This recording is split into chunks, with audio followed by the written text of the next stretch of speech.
Hello everyone and welcome back to King's Rose Collectibles. Today we are going to be unboxing and reviewing the Nendoroid Tracer Classic Skin Edition from Good Smile Company.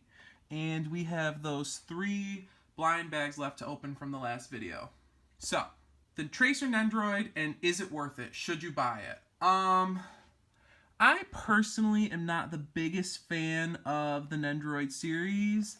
I do have some Nendoroids. I have Marth from Fire Emblem. I have all the Legend of Zelda ones. And I think those ones look really good. I think the Nendoroid style really suits those characters. Tracer, I'm not so sure if the Nendoroid style suits her. Oh, look, you can see me a little bit. I prefer Figmas over Nendoroids. I like that they are in the realistic style, and I love how much detail the Figmas have.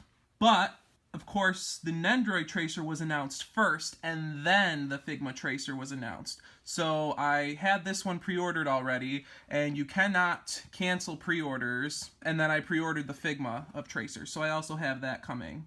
If you'll notice here, for the North American release, they have to slap this sticker on to assure that collectors do not eat the parts. The parts are not edible, and this sticker is only on North American release toys.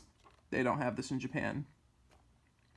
The other extreme red flag that I had as soon as I saw this was that this says Tracer Classic Skin Edition, and they make a huge point of putting that on the box.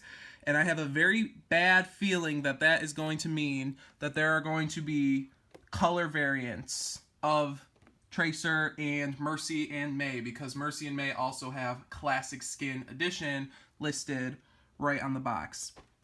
The other thing that's making me a little nervous is this picture right here.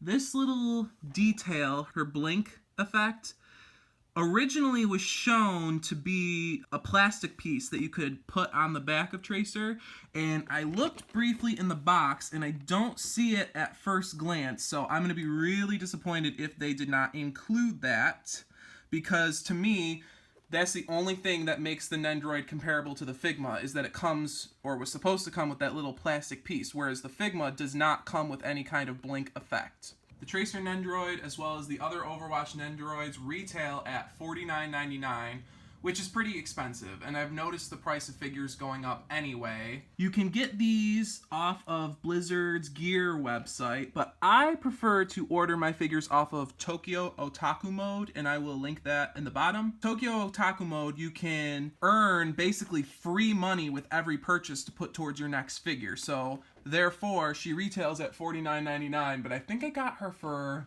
maybe like $26 or something because of my other figure purchases. Alright, so let's take her out of the box. Here's the top, by the way.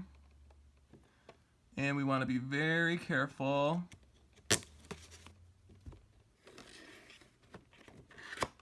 Perfect.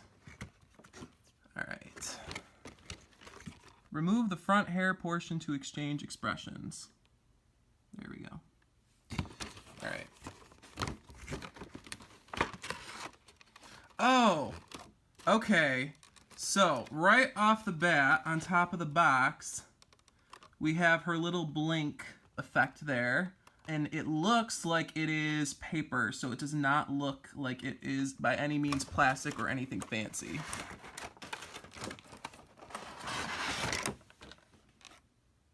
So here she is.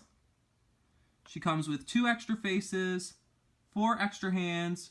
She comes with an extra little leg piece to mimic the pose on the box of the game. She has her 2 guns, and she has her pulse bomb. Here's the back. Okay.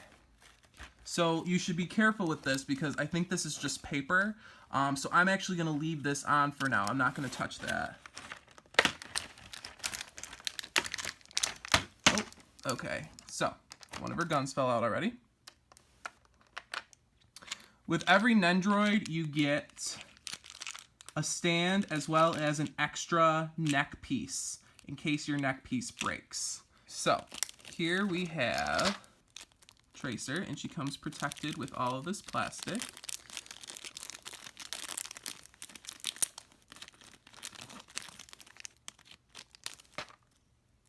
And here she is. Here is Tracer.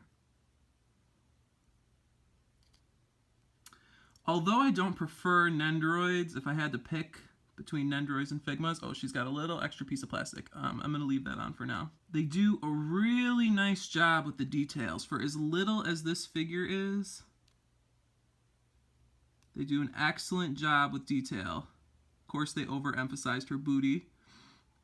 And this is the hole where the stand is going to connect her to the base so you can stand her up. Because these typically will not stand by themselves because they're so top heavy. She's got her icon. Very nice detail, I have to say. Her hair is supposed to be adjustable. Oh yeah, see, you can, oh, okay, it comes right off. That's okay, because you can connect it back on. And the box said you have to pull off that hair if you're going to change her expressions. All right, and again, we have her 2 extra face plates. She's got her little ear piercings. These are kind of scary and hollow. And when you take your face off your Nendoroid, it also is going to look scary. I like this one. This one's cute. And her pulse bomb is actually taped in, so I'm not going to take that out. It's a very thin piece of plastic, so I think a pulse bomb is kind of a silly accessory because I don't think it really adds to her look at all, and it's not like she looks cool holding it or anything like that because you want her holding her guns. So that is going to stay in there. And then you have all of her extra hands, as well as her extra leg piece. Alright, so let's check out how to switch the face. So to switch the face, you can remove her head, because that's probably going to be the easiest thing to do. And you should just be able to pull this out. Oh, yep. Okay. So we're pulling her whole hair off, and there goes the plastic. And her glasses, so her glasses are connected to her hair. And this is what you get. This is how you change the faceplate. So when you pull off this faceplate, see that neck joint? That's what we got an extra one of. So see, it's all very Silent Hill, very scary that you can take off their faces like that. So you take the faceplate that you want to exchange, and you push this into place. Oh, down here, you gotta start down here. And there we go. It goes right into place really easily. Then you take her hair and her glasses and push them back on. See? Easy peasy. So there's our new Tracer head, and we're going to put her back on her body. Whoops. You want to be careful because her neck piece is articulated, so when you push it in, you want to make sure it's at a good angle. There we go. And it snaps into place. Let's try removing her hands.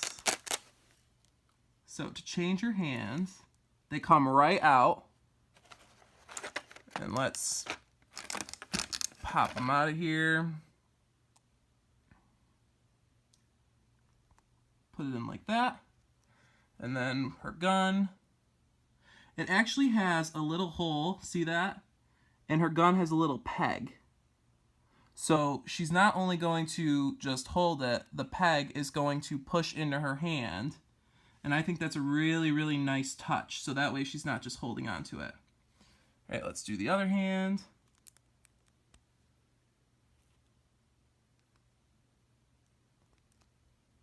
See, like that. It's got the hole. And these pieces are very tiny. So if you have kids or an animal, keep them away from this. This is not a kid's toy. Ooh. Oh, I'm already loving how posable she is. I got all these little tiny pieces lying around, so you want to make sure that you don't lose them or don't vacuum them up, which is why I like to store them back in the plastic that they came in. All the extra pieces of her will go back in the box, and she will just remain on the display. All right, let's check out this leg piece. I'm not really sure how this leg piece works. I found the instruction manual. It was on the bottom of the box. So those are all the parts you get. And that is her little paper blink effect. Again, it's paper, it is not plastic. Her legs actually pop off. Just be careful. And then the spare leg comes on this thing, which I think is only, I'm not sure what this is for. So we'll take that plastic piece out. And we'll put this plastic piece on here.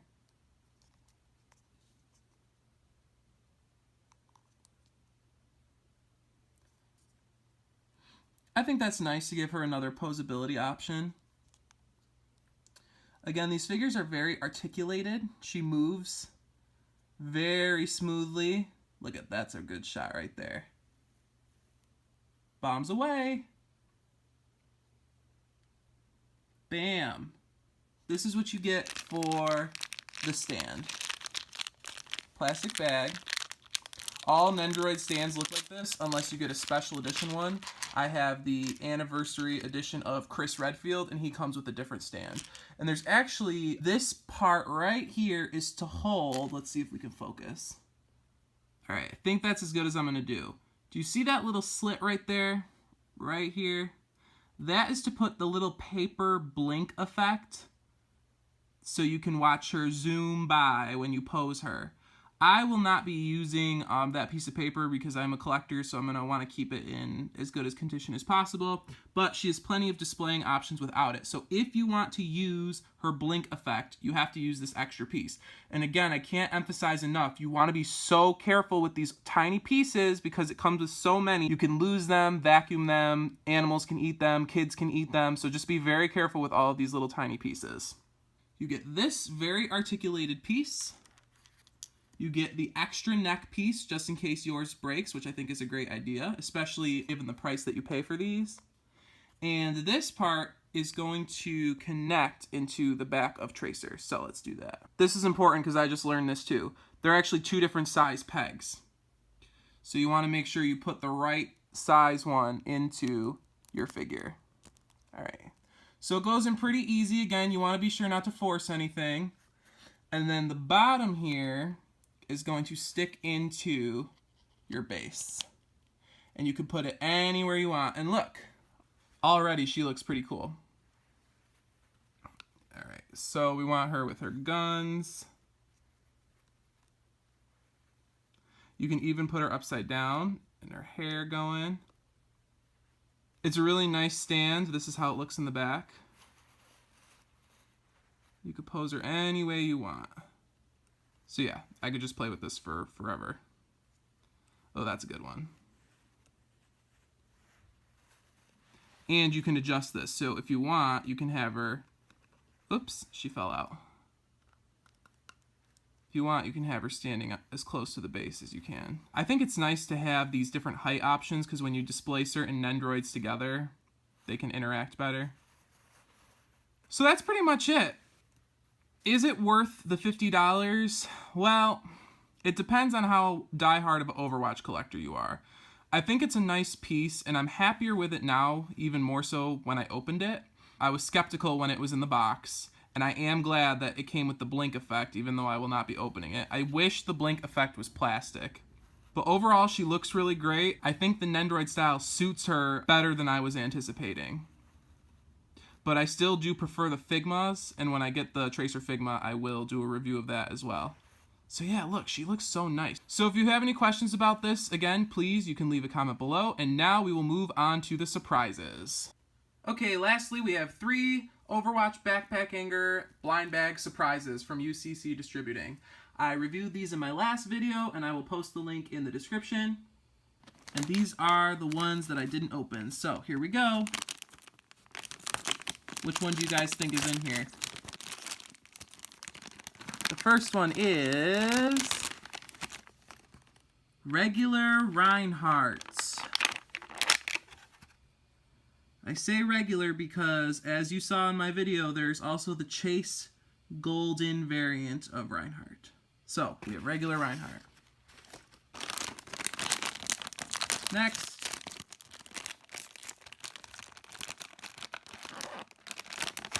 Oops. We have McCree.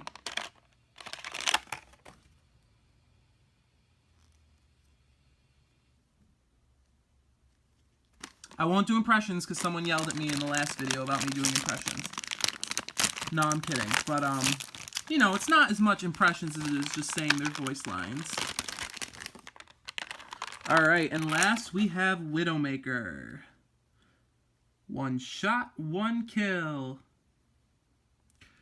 Alright guys, thanks for watching. My next planned videos are going to be the Blizzcon 2017 Goodie Bag. I pre-ordered that off of Blizzard Gear. And you should also expect a review of the Mercy and May Nendoroids, as well as the Tracer Figma, as well as the Cute But Deadly Series 3 Overwatch edition.